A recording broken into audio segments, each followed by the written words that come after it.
The rain fell hard against the cobblestones of Whitmore Lane. The night pressed down like a heavy blanket. Celestine Harper stood in her small kitchen, washing the last of the dinner plates. Her hands moved slowly through the warm water. She lived alone in a narrow townhouse at the edge of London. The year was 1823. Her life was quiet. Her life was safe. She preferred it that way. She heard a sound outside her front door, a thud, then a groan. Celestine froze. Her heart picked up speed. She dried her hands on her apron and walked toward the entrance hall. The sound came again, louder this time. Someone was at her door. She reached for the handle. Her fingers trembled. She should not open it. A woman alone at night should never open her door to a stranger. But something pulled at her chest, a feeling she could not name. She turned the handle and pulled the door open. A man collapsed at her feet. He fell forward into her hallway. His coat was torn. His hair was dark and wet from the rain. Blood stained his white shirt. He looked up at her with eyes the color of storm clouds. His face was pale. His breath came fast and shallow. "Please," he whispered. His voice was rough, desperate. "Hide me." Celestine stepped back. Her mouth opened, but no words came out. She stared at him. He was tall. Even on the ground she could see his height. His shoulders were broad beneath the ruined coat. His hands pressed against the floor as he tried to lift himself. His fingers shook. "Please," he said again. "They are coming." "Who?" Celestine found her voice. It sounded small in the quiet hallway. "Who is coming?" Before he could answer, she heard boots on the street. Many boots. The sound echoed through the rain. Voices shouted commands. Celestine's stomach dropped. The man looked up at her, his eyes locked onto hers. "The Royal Guards," he said. "If they find me, I am dead." Celestine's mind raced. Royal Guards. This man was being hunted by the Crown. She should push him back outside. She should close the door. She should protect herself. But she did not. Instead, she grabbed his arm. "Get up," she hissed. "Quickly!" He struggled to his feet. He leaned heavily against her. She could feel the heat of his body through his wet clothes. She could smell rain and blood and something else, something like cedar and smoke. She did not have time to think about it. "This way," she said. She pulled him down the hallway. Her townhouse was small. There were few places to hide. She pushed open the door to the pantry beneath the stairs. It was narrow and dark. Shelves lined the walls. Jars of preserves and sacks of flour crowded the space. "In here," she said. He squeezed through the door. He turned to face her. Even in the darkness, she could see the intensity in his eyes. "Thank you," he said. His voice was softer now, almost gentle. Celestine did not answer. She closed the door and turned the key. She slipped the key into her apron pocket. Her heart pounded so hard she thought it might break through her ribs. The knock came 3 seconds later, loud, commanding, fists against wood. Celestine walked to the front door. She smoothed her apron with shaking hands. She took a breath. She opened the door. 5 men stood on her doorstep. They wore the red and gold uniforms of the Royal Guard. Their faces were hard. Rain dripped from their helmets. The man at the front stepped forward. He was older than the others. His jaw was square. His eyes were cold. "Good evening, miss," he said. His tone was not polite. "We are searching for a fugitive, a dangerous man. Have you seen anyone on this street tonight?" Celestine shook her head. "No, sir. I have been inside all evening." The man studied her face. His gaze moved slowly over her features. Celestine forced herself to stay still. She forced herself to meet his eyes. She could feel sweat forming at the back of her neck despite the cold air. "You live alone?" the man asked. "Yes, sir." "No servants?" "I cannot afford servants, sir." The man looked past her into the hallway. "May we search your home?" Celestine's throat tightened. Why would you need to search my home, sir? I have done nothing wrong. The fugitive was seen on this street, the man said. He is injured. He cannot have gone far. Celestine lifted her chin. I assure you there is no one here but me. The man stared at her for a long moment. Celestine did not blink. She did not look away. Her fingernails dug into her palms. Finally, the man stepped back. If you see anything unusual, you will report it immediately. Of course, sir. The men turned and walked back into the rain. Celestine watched them go. She watched until they disappeared around the corner. Then she closed the door. She locked it. She leaned her forehead against the wood and let out a shaking breath. What had she just done? She walked back to the pantry. She unlocked the door and pulled it open. The man was sitting on the floor. His head rested against a shelf. His eyes were closed. For a moment, Celestine thought he had passed out. Then his eyes opened. He looked up at her. They are gone? He asked. For now. He nodded slowly. He tried to stand, but his legs gave out. Celestine caught his arm. She steadied him. You are hurt, she said. It is nothing. You are bleeding. I have been through worse. Celestine frowned. She guided him out of the pantry and into the small sitting room. She helped him onto the sofa. He sank into the cushions with a groan. His face was even paler now. The blood on his shirt had spread. Take off your coat, Celestine said. He looked at her. A small smile touched his lips. Are you always this commanding? When someone is bleeding in my sitting room, yes. He laughed. It was a soft sound, tired. He shrugged out of his coat. Celestine could see the wound now, a long gash across his ribs. It was still bleeding, not heavily, but enough to concern her. Wait here, she said. She went to the kitchen and gathered supplies, clean cloth, water, a bottle of whiskey from the cabinet. She returned to the sitting room. The man watched her as she set everything on the small table. This will hurt, she said. I am accustomed to pain. Celestine knelt beside him. She pressed the cloth to his wound. He hissed through his teeth but did not pull away.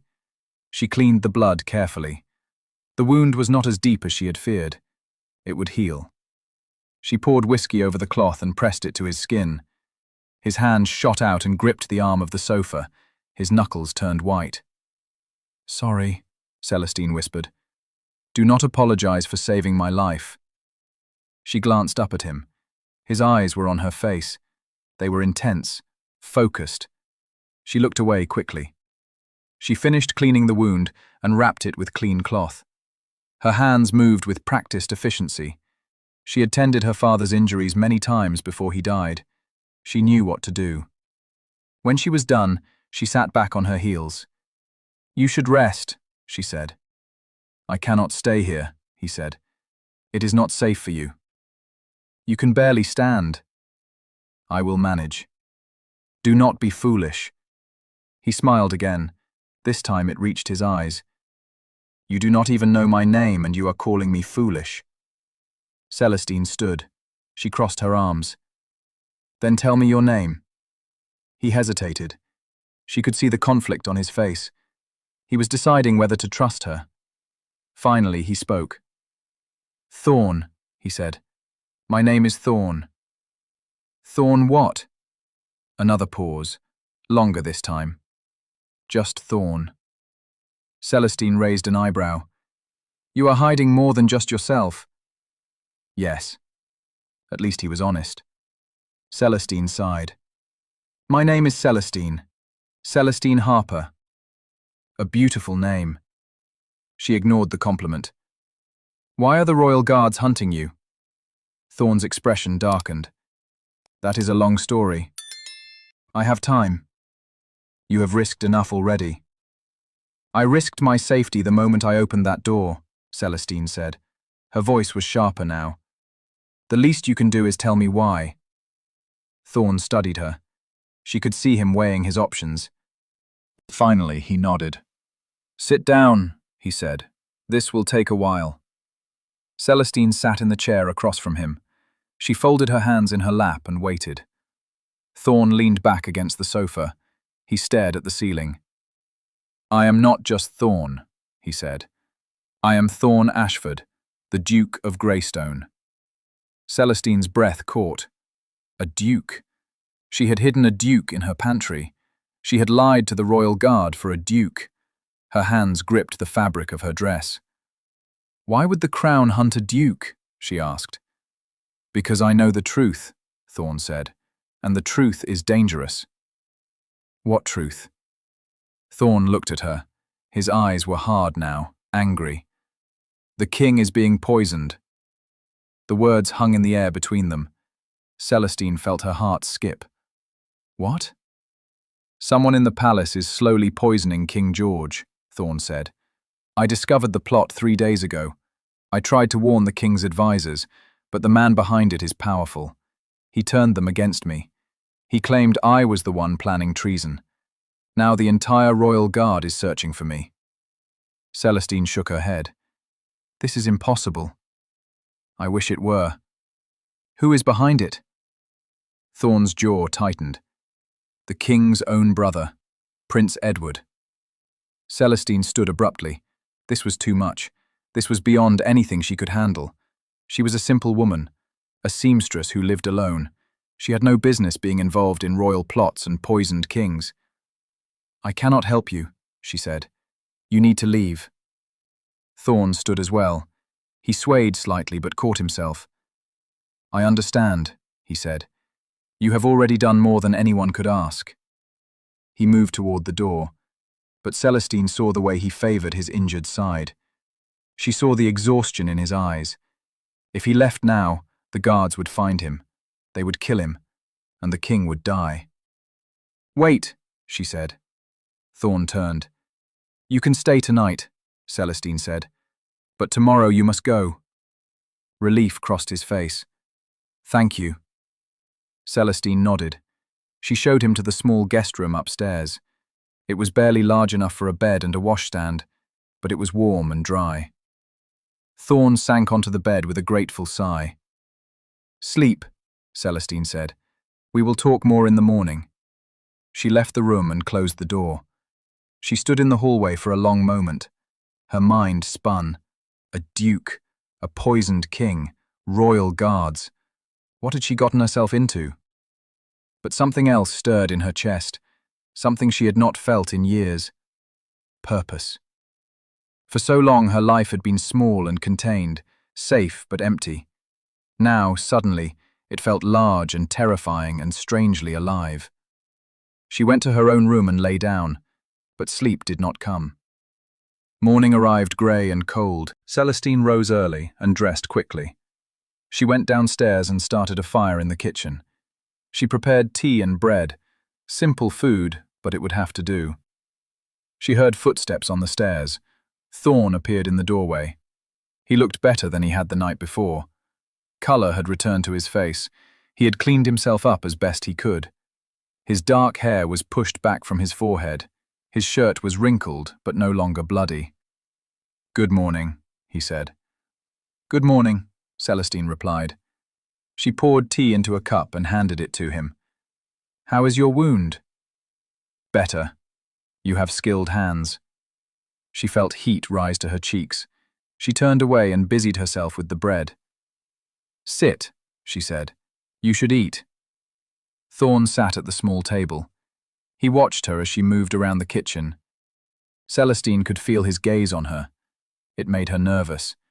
She was not used to having anyone in her home, especially not a man, especially not a duke. "Tell me about yourself," Thorn said. Celestine glanced at him.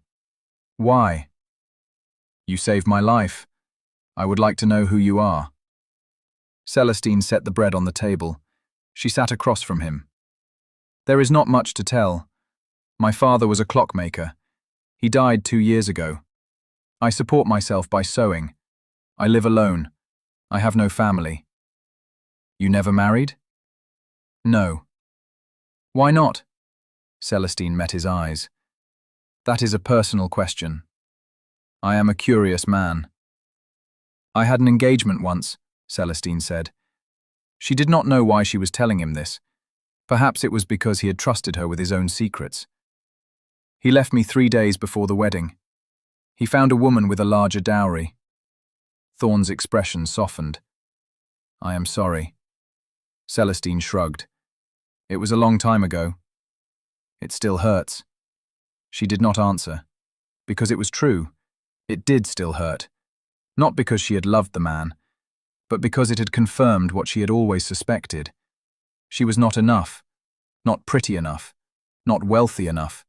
Not interesting enough. He was a fool, Thorn said quietly.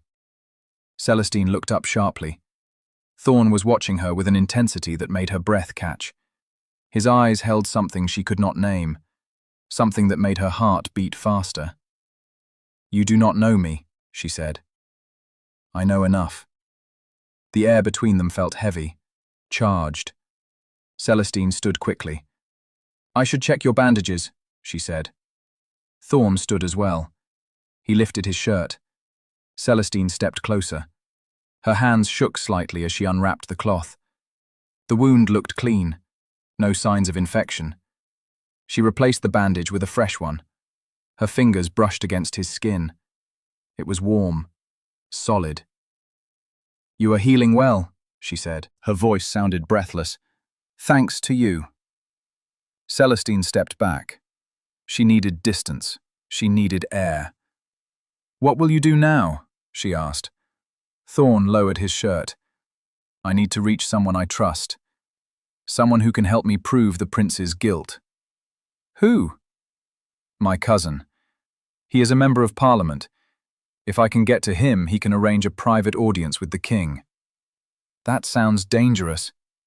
It is. The guards will be watching the roads. I know. Celestine bit her lip. She should let him go. She should wish him well and return to her quiet life. But she could not. Something inside her would not allow it. I will help you, she said. Thorn stared at her. No, it is too dangerous. You said the guards will be watching for you, a man traveling alone. But a couple traveling together would draw less attention. Celestine, I can pose as your wife. We can take a coach to your cousin's estate. No one will suspect us. Thorn shook his head. If we are caught, you will be arrested as well. You could be hanged for treason. Then we will not be caught. Why would you do this? You do not know me. Celestine looked at him. She thought about her empty life, her quiet days, her lonely nights. She thought about the feeling that had stirred in her chest the night before. Purpose, meaning, something more. Because it is the right thing to do, she said, and because I am tired of being afraid. Thorn studied her face.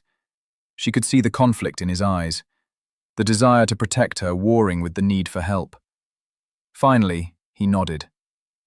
All right, he said, but you must do exactly as I say. If there is danger, you run.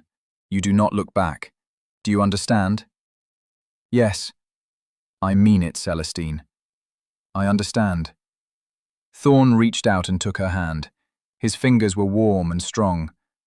Thank you, he said. I will not forget this. Celestine's heart hammered in her chest. She pulled her hand away gently. We should prepare, she said. We leave at noon. They spent the morning gathering supplies. Celestine packed a small bag with clothes and food. Thorn wrote a letter to his cousin explaining the situation. He sealed it with wax and tucked it inside his coat. Celestine changed into her best dress.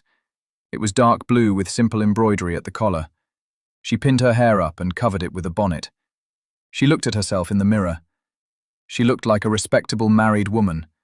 No one would suspect her. Thorn had found a clean shirt in her father's old trunk. It was slightly too small, but it would do. He looked less like a wounded fugitive and more like a travelling gentleman. They left the townhouse just before noon. The streets were busy. People hurried past with their heads down against the drizzle. Celestine and Thorn walked arm in arm. She could feel the tension in his body. His eyes scanned every face, every shadow. Relax, she whispered. You look suspicious. Thorn forced a smile. I am not accustomed to running. Then pretend you are taking your wife on holiday. He glanced down at her. Is that what we are doing? That is what everyone else will think. They reached the coaching inn without incident. Thorn purchased tickets for the next coach heading north. They waited in the corner of the crowded common room. Celestine kept her eyes down. Thorn kept his hand on her arm. The coach arrived 20 minutes later. It was old and worn but sturdy. The driver loaded their bags onto the roof. Celestine climbed inside. Thorn followed. 3 other passengers were already seated. An elderly woman with a small dog, a young man who looked like a clerk, a middle-aged merchant with a red face. The coach lurched forward. Celestine settled into her seat. Thorn sat beside her. Their shoulders touched. She could feel the heat of his body through the layers of fabric. It was not unpleasant. The elderly woman smiled at them. Are you newlyweds? She asked. Celestine felt her face flush, but Thorn answered smoothly. Yes, ma'am. We are traveling to visit family. How lovely, the woman said. You make a handsome couple. Celestine did not know what to say. She smiled weakly and looked out the window. The city was fading behind them. Fields and trees took its place. The rain had stopped. Weak sunlight broke through the clouds. They travelled for hours. The road was rough. The coach bounced and swayed. The merchant fell asleep and began to snore. The young clerk read a book. The elderly woman talked to her dog in a soft voice. Thorn leaned close to Celestine. His breath was warm against her ear. Are you all right? He whispered. She nodded. Yes. You are very brave. I do not feel brave. That is what makes you brave. Celestine turned to look at him. His face was very close to hers. She could see the flecks of silver in his grey eyes. She could see the small scar above his left eyebrow. She wondered how he had gotten it. What are you thinking? Thorn asked. I am thinking that I do not know you at all, Celestine said. And yet here I am in a coach with you, pretending to be your wife. Do you regret it? I do not know yet. Thorn smiled. It was a real smile this time, not tired or forced. It changed his whole face, made him look younger, less burdened. I am glad you opened your door, he said. So am I, Celestine admitted. But she didn't know if that was true, because something was happening inside her chest. Something that felt like hope and fear tangled together. She barely knew this man, but she could not deny the pull she felt toward him. The way her heart jumped when he looked at her. The way her skin tingled when he touched her arm. This was dangerous. Not just because of the royal guards, but because she was starting to care, and caring always led to pain. They stopped at an inn just before nightfall. The coach driver announced they would rest here for the night and continue in the morning. Celestine felt a flutter of nervousness. She had not thought about the sleeping arrangements. Thorn seemed to read her mind. We will need to share a room, he said quietly as they climbed down from the coach. It will look strange if we do not. Of course, Celestine said.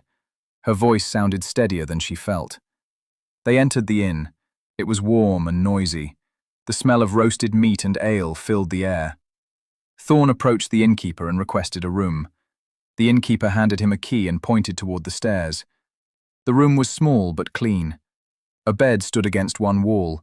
A washstand stood against the other. A single window looked out onto the courtyard. Celestine stood in the doorway.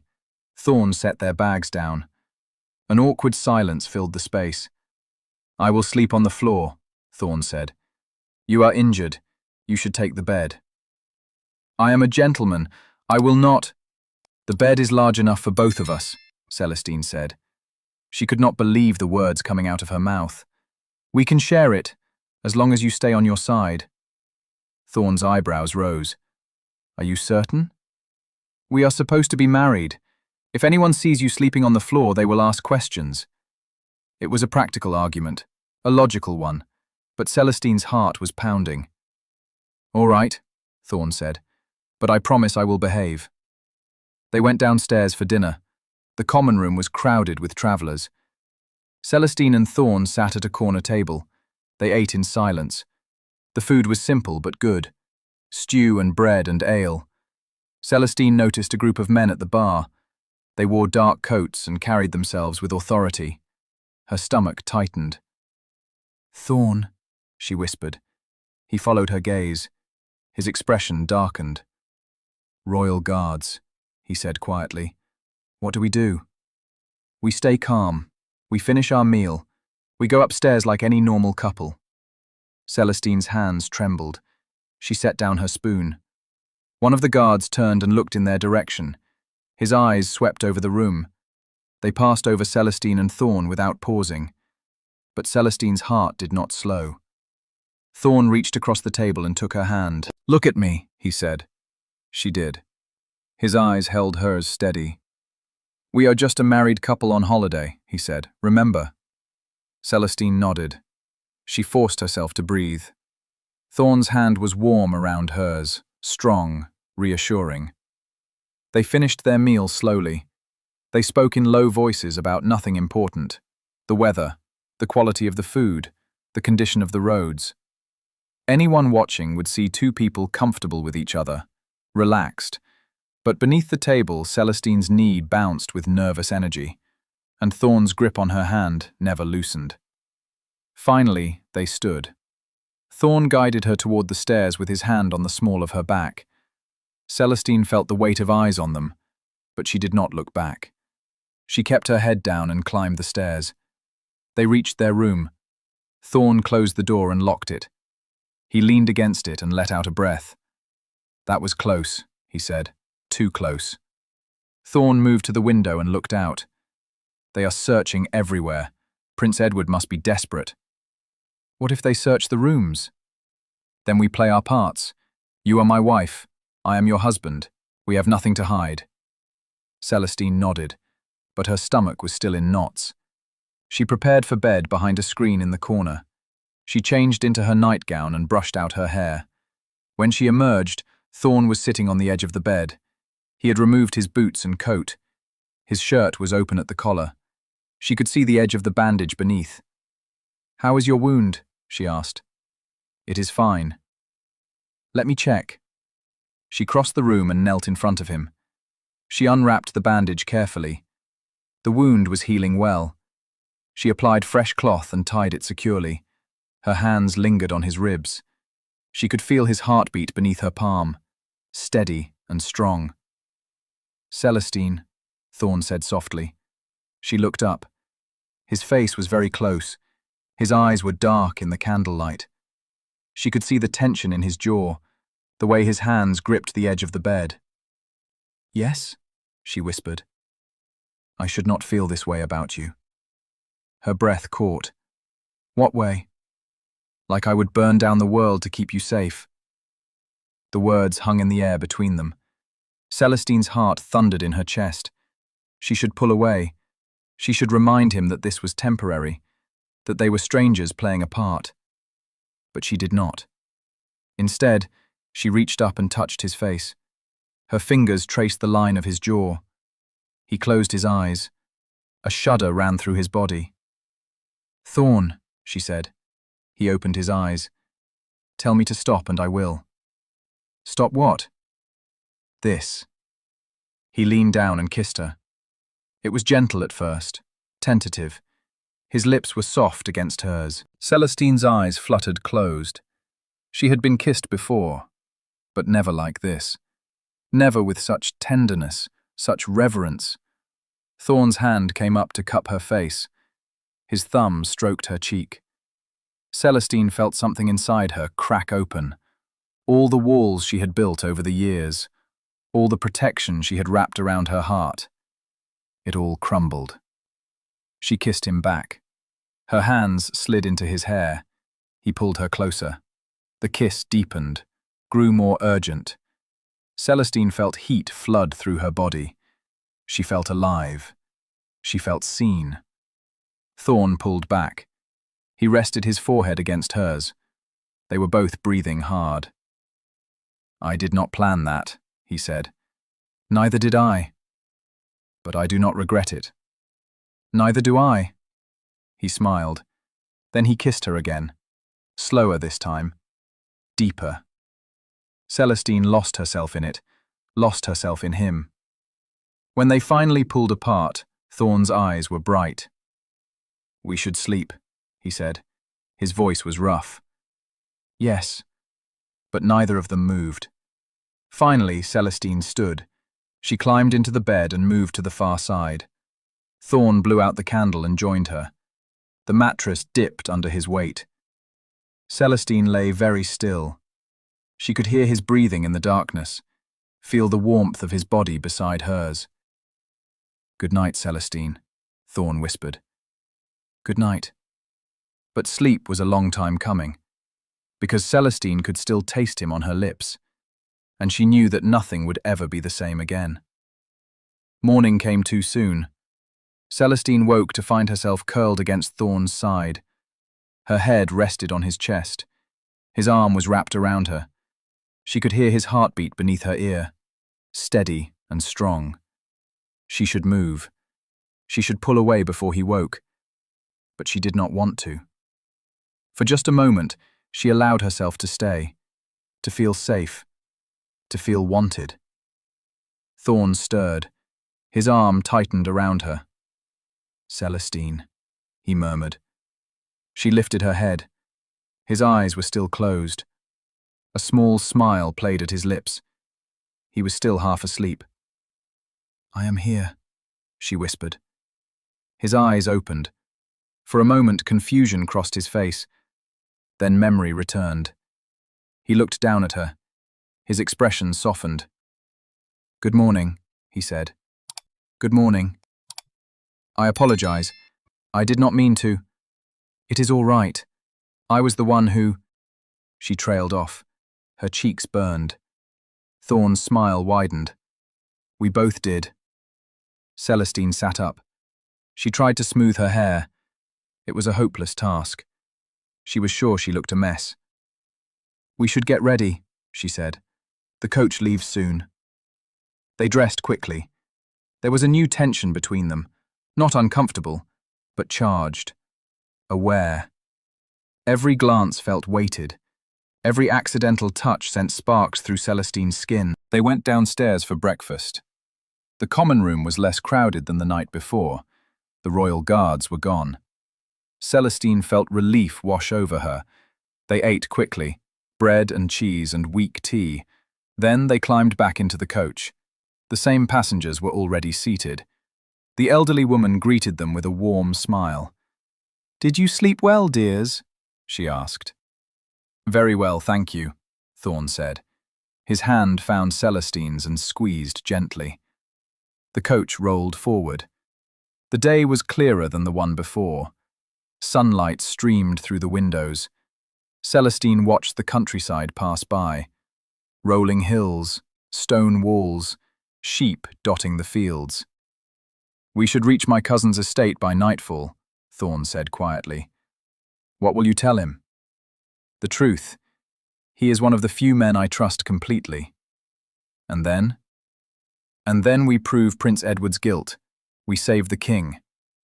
Celestine nodded, but a part of her felt sad. Because once this was over, Thorn would return to his life, and she would return to hers. They were from different worlds. He was a duke.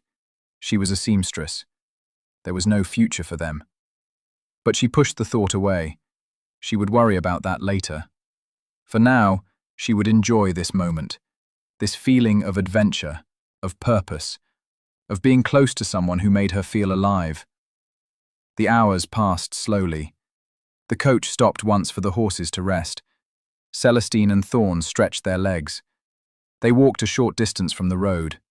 The air was cold but fresh. Celestine breathed deeply. "Are you all right?" Thorn asked. "Yes, just thinking." "About what?" Celestine hesitated. Then she decided to be honest. "About what happens after, when this is over." Thorn's expression grew serious. I have been thinking about that too. And? He took her hand. His thumb traced circles on her palm. I do not want this to end. Celestine's heart skipped. Thorn! I know what you are going to say. I am a duke. You are a commoner. It is impossible. Society would never accept it. It is not just society. It is reality. Your world and mine are too different. Thorn stepped closer. His free hand came up to cup her face. Then we will make a new world. One where it does not matter. That is a fantasy. Then let me live in it a little longer. He kissed her.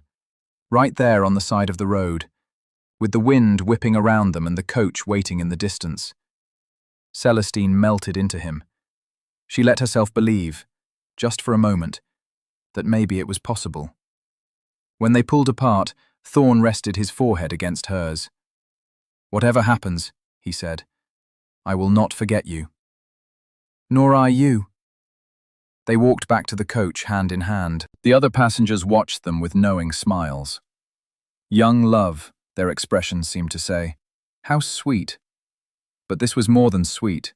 This was terrifying and wonderful and impossible all at once. They reached the estate just as the sun was setting. It was a large manor house surrounded by trees. The grounds were well maintained. Lights glowed in the windows. Thorn helped Celestine down from the coach. He paid the driver and retrieved their bags. Then he led her up the gravel path to the front door.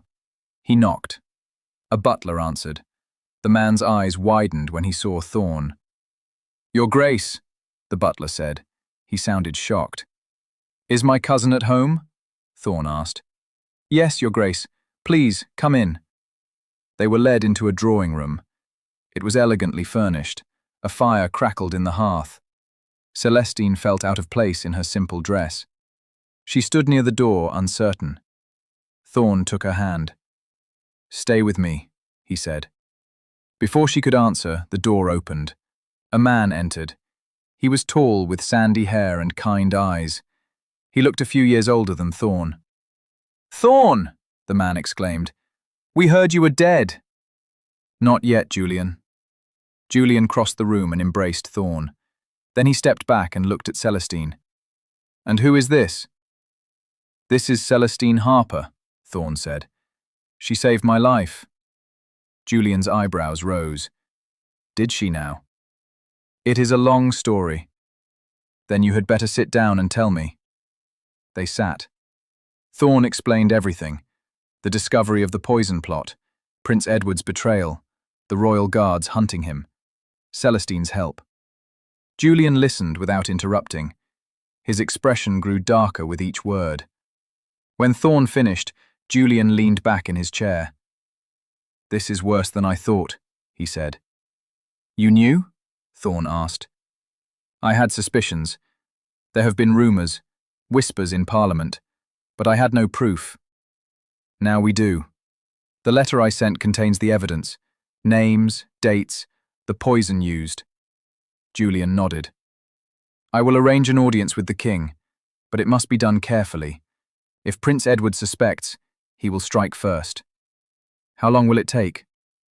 3 days, maybe 4. Thorn's jaw tightened. The king may not have 4 days. Then we work quickly. Julian stood. He rang for a servant. A young maid appeared. Prepare the guest rooms, Julian said. Our friends will be staying with us. The maid curtsied and left. Julian turned to Celestine. You are very brave, Miss Harper. Not many would risk themselves for a stranger. Celestine felt her cheeks warm. I only did what was right. And that makes you remarkable. Thorn's hand found hers under the table. She glanced at him. His eyes held gratitude and something more, something that made her heart ache. They were shown to their rooms. Separate rooms this time. Celestine felt a strange sense of loss as she closed the door behind her. The room was beautiful, far nicer than anything she had ever seen. A large bed with silk curtains, a wardrobe filled with dresses that were not hers, a vanity with a silver mirror. She sat on the edge of the bed and let out a breath. This was real. She was in a duke's home, hiding from the royal guard, helping to save the king. It felt like a dream. A knock came at the door. Celestine stood and opened it. Thorn stood in the hallway. He had changed his clothes. He wore a fresh shirt and coat. He looked every inch the duke now. "May I come in?" he asked. Celestine stepped aside. Thorn entered and closed the door behind him. They stood facing each other. The air felt heavy. "I wanted to thank you," Thorn said, "properly, for everything you have done." "You have already thanked me." "Not enough." He crossed the room. He stopped inches from her. Celestine's breath caught. She could feel the heat radiating from his body, smell the cedar and smoke scent of him. "Celestine," he said softly, "I need to tell you something." "What?" "I am falling in love with you." The words struck her like a physical blow. Her knees weakened. She reached out and gripped the bedpost for support. "Thorn, you cannot—" "I can, and I am. We have known each other for 2 days. 2 days can change everything." Celestine shook her head. Tears pricked her eyes. "This is impossible. When this is over, you will go back to your life. You will marry someone appropriate, someone from your world, and I will go back to my little townhouse. We will never see each other again." "That does not have to be true." "It does. You know it does." Thorn's hands came up to cup her face. His thumbs brushed away the tears that had started to fall. "Then give me tonight," he said. "Give me this moment. Let me pretend that we have a future." Celestine closed her eyes. She should say no. She should protect herself. But she was tired of being careful, tired of being afraid. "Yes," she whispered. Thorn kissed her. It was different from the kisses before, deeper, more desperate, like he was trying to memorize the taste of her, the feel of her. Celestine kissed him back with everything she had, all the loneliness she had carried for years, all the hope she had tried to bury, all the love she had never been brave enough to give. They moved to the bed. Thorn's hands tangled in her hair. Celestine's fingers worked at the buttons of his shirt. They came together in a tangle of limbs and breathless whispers. "Are you certain?" Thorn asked. His voice was rough. "Yes. I do not want to hurt you. You will hurt me more if you stop." So he did not stop. They made love slowly, carefully. Thorn was gentle, reverent. He touched her like she was something precious, something worth savoring. Celestine felt cherished, seen, loved. Afterwards, they lay tangled together. Thorn's arm was around her. Her head rested on his chest. She could hear his heartbeat, strong and steady. "I meant what I said," Thorn whispered into the darkness. "I am falling in love with you." "I know." "And you?" Celestine was quiet for a long moment. Then she spoke. "I have already fallen." Thorn's arm tightened around her. He kissed the top of her head. "Then we will find a way." "How?" "I do not know yet, but I will." Celestine wanted to believe him. She wanted to believe that love was enough. But she had lived long enough to know that it was not. The world did not care about love. It cared about titles and money and social standing. But tonight, she would let herself hope. Just for tonight. The next 3 days passed in a blur. Julian worked tirelessly to arrange the audience with the king. Thorn met with trusted allies. Plans were made. Strategies were discussed. Celestine felt useless. She was not part of this world. She did not understand politics or court intrigue.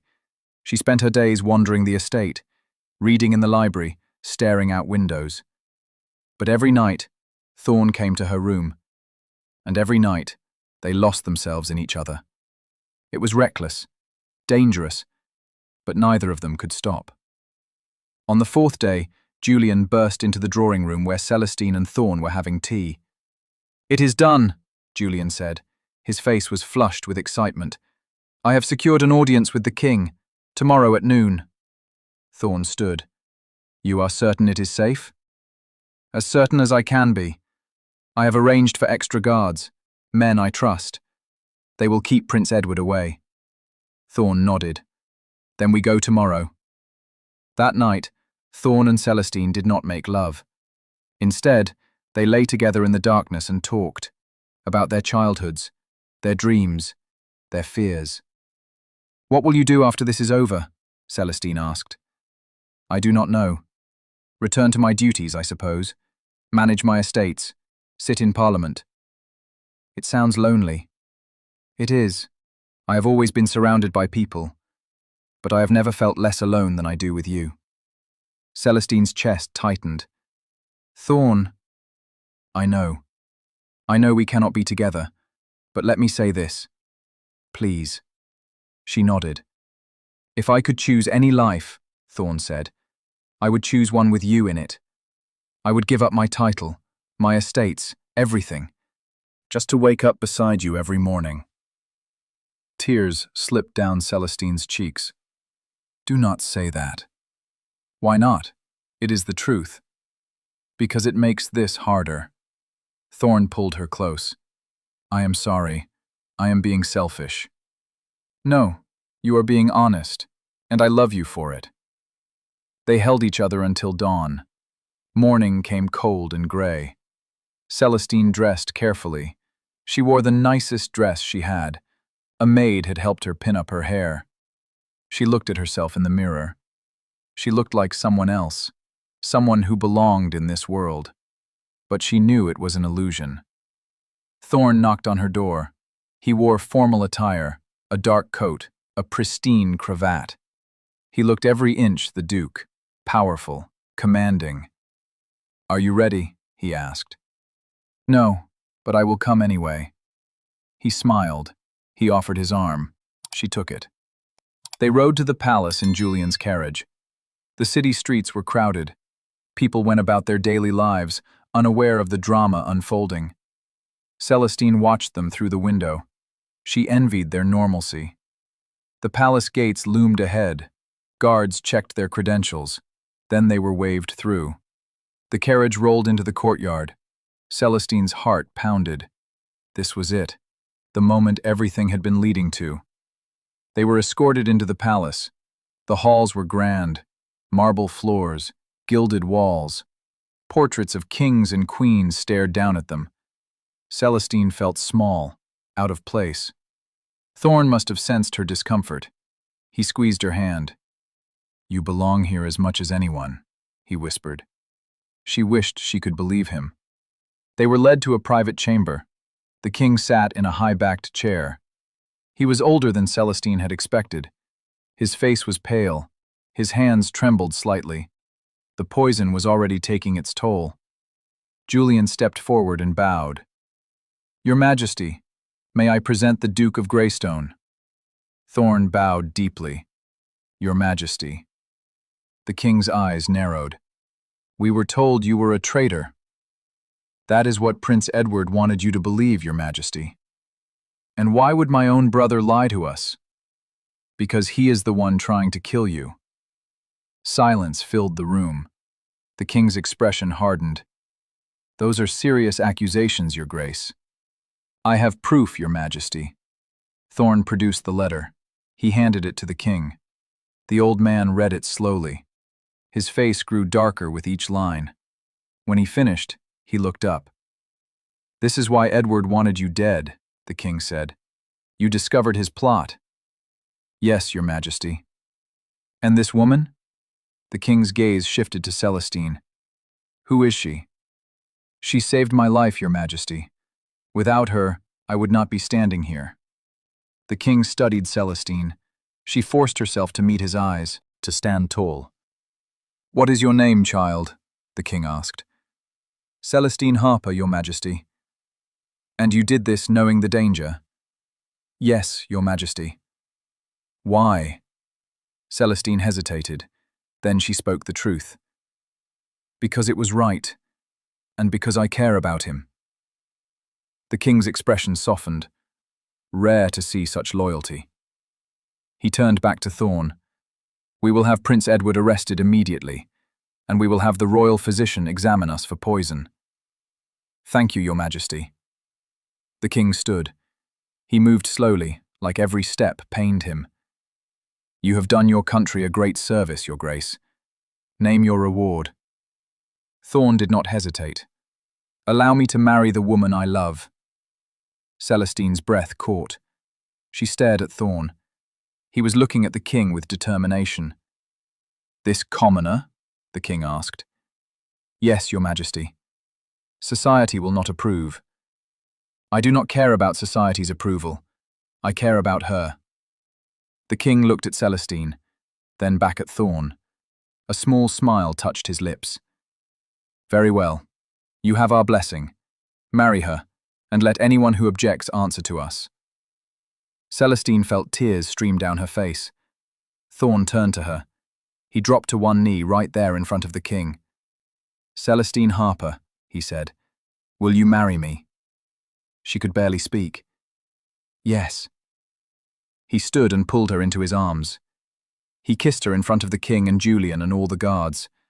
And Celestine did not care, because for the first time in her life, she felt like she was exactly where she belonged.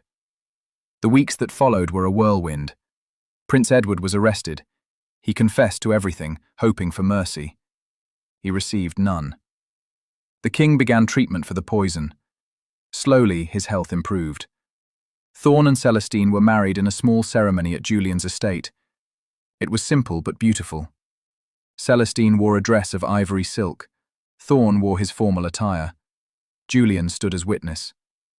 When the priest pronounced them husband and wife, Thorn kissed her like she was the most precious thing in the world. They moved into Thorn's estate. It was larger than Celestine had imagined. Sprawling grounds, elegant rooms, an army of servants. But Thorn made it clear that Celestine was the lady of the house. Her word was law. At first, society gossiped. A duke marrying a seamstress. It was scandalous, unheard of. But the king's blessing silenced most of the criticism, and those who continued to whisper found themselves excluded from court. Celestine adjusted to her new life slowly. She still felt out of place at grand dinners. She still stumbled over the proper forms of address. But Thorn was patient. He stood beside her. He defended her. He loved her. And slowly, Celestine began to believe she belonged. One evening, they sat together in the library. A fire crackled in the hearth. Celestine was reading. Thorn was going over estate documents. It was peaceful, comfortable. "Do you ever regret it?" Celestine asked suddenly. Thorn looked up. "Regret what?" "Marrying me, choosing this life." Thorn set down his papers. He crossed the room and knelt beside her chair. He took her hands in his. "Celestine," he said, "you are the best decision I have ever made. The only decision that truly mattered. I would choose you 1,000 times over.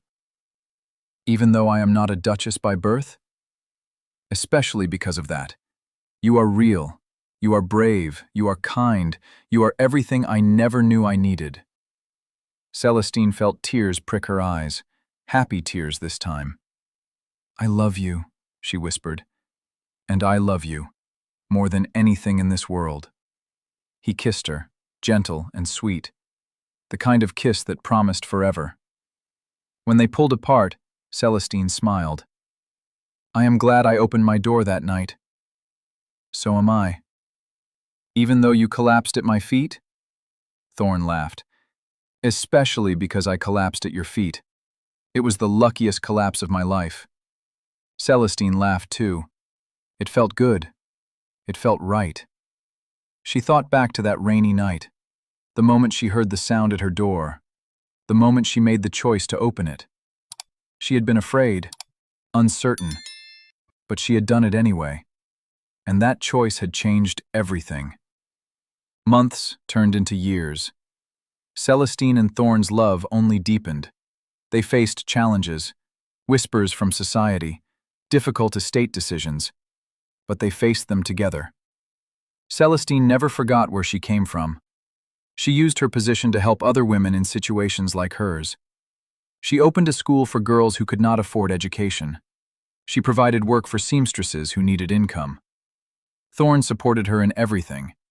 He was proud of her. He told her so every day. They had children, a daughter first, then a son. They raised them with love and kindness. They taught them that titles did not define worth, that courage came in many forms. On their 10th wedding anniversary, Thorne took Celestine back to her old townhouse on Whitmore Lane. It had been empty for years, but Thorne had maintained it, kept it exactly as it was. "Why?" Celestine asked as they stood in her old sitting room. "Because this is where it all began," Thorne said. "This is where you saved my life, where I fell in love with you. I never want to forget that." Celestine looked around. The room was smaller than she remembered, simpler, but it was filled with memories. Good ones now. "I was so afraid that night," she said, "when I heard you at my door." "What made you open it?" Celestine thought about it. "Hope, I think. I had been alone for so long, and some part of me hoped that something would change, that my life would be more than just quiet and safe." "And is it?" Celestine turned to him. She smiled. "It is everything I never dared to dream." Thorne pulled her close. He kissed her forehead. "You are everything I never dared to dream." They stood there in the quiet townhouse, holding each other, remembering the night that changed everything. Later, as they walked back to their carriage, Celestine looked up at the sky. It was clear. Stars shone brightly. She thought about fate, about choices, about the door she had opened. "What are you thinking?" Thorne asked. "I am thinking that I would do it all again. Every moment. Every choice. Even the scary parts? Especially the scary parts, because they led me to you." Thorne smiled. He took her hand. "Then we are both lucky." "Yes, we are." They climbed into the carriage. As they rode through the streets of London, Celestine rested her head on Thorne's shoulder. She felt content, complete. She had opened her door to a stranger and found her home. She had risked everything and gained everything. She had been afraid, but she had been brave, and that made all the difference. Years later, when Celestine was old and grey, she would tell her grandchildren the story. The story of the Duke who collapsed at her door. The story of the danger they faced. The story of the love they found. And she would always end it the same way. "Never be afraid to open the door," she would say. "You never know what miracles wait on the other side." Her grandchildren would listen with wide eyes. They would ask questions. They would beg for more details. And Celestine would smile. She would look at Thorne, who sat beside her, still handsome even with silver in his hair, still looking at her like she was the most precious thing in the world. "It was the best decision I ever made," she would say. And Thorne would take her hand. "It was the best decision we both made." Because that night, in the rain, two lives collided. Two hearts found each other, and two people who had been lost discovered they were exactly where they belonged. Together. And that was a love worth every risk, a love worth every danger, a love worth every moment. The kind of love that stories are made of, the kind of love that lasts forever.